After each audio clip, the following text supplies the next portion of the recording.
আসসালামু আলাইকুম প্রিয় দর্শক, নেক্সাস লিগ্যাল ল্যাব এবং ল অ্যান্ড লাইফ টিভির পক্ষ থেকে আপনাদের স্বাগত জানাচ্ছি। আমি Mohammad Mehedi Hasan, advocate, Bangladesh supreme court.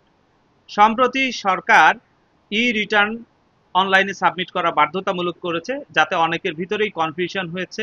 Zero return submit করা নিয়ে একটা কনফিউশন হয়েছে। আমরা ভিডিও দিয়েছি যে জিরো রিটার্ন সাবমিট করার আসলে কোনো নিয়ম নাই, আপনারা দেখে নেবেন আমাদের ভিডিও।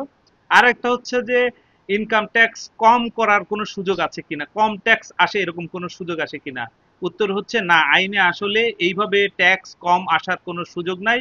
আপনার ইনকাম থেকে যে ট্যাক্সটা আসবে সেখান থেকে ট্যাক্স রেয়াত বা রিবেটের যে ব্যবস্থা আছে সেই সুবিধাটা নিয়ে যতটা আপনার কম আসতে পারে, কিন্তু এছাড়া কোনো কিছু করে মেকানিজম করে আপনার ট্যাক্স কম করার সুযোগ নেই। যদি করেন ভবিষ্যতে বিপদে পড়ার সম্ভাবনা আছে।